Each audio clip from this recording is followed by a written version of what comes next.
I spent this afternoon doing some repairs at the church. Many times I'll put on worship music while I work, but today I decided to just listen to God's Word. I have a Bible app that will read to me, and I've listened to a lot of the English Standard Version because it's very well read. Well, I'd been listening to Romans last week, and I just wanted to finish up the last 3 chapters.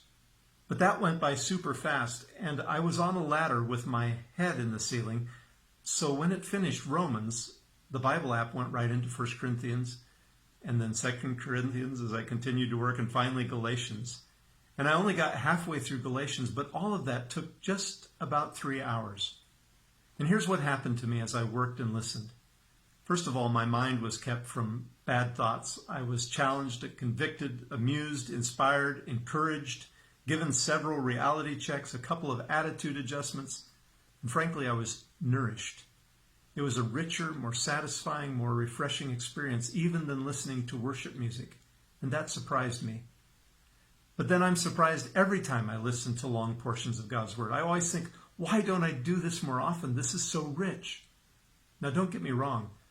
Worship music is great. It's just that God's Word is greater. It's kind of like the difference between smelling a good meal and actually eating it for yourself. I need to be better acquainted with God's holy Word. I need to get it into me and digest it every chance I get. You do too. So let me recommend listening to it. Some of Paul's letters take 14, 15 minutes. Now I want to put a bit of pressure on you from God's Word. The author of Hebrews was trying to explain how Jesus is our high priest. And then he paused and challenged those people who would be hearing his letter read out loud. This is what he said to them. We have much to say to you about this, but it is hard to explain because you are slow to learn. In fact, though by this time you ought to be teachers, you need someone to teach you the elementary truths of God's Word all over again. You need milk, not solid food.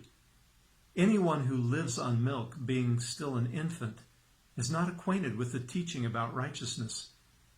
But solid food is for the mature who by constant use have trained themselves to distinguish good from evil.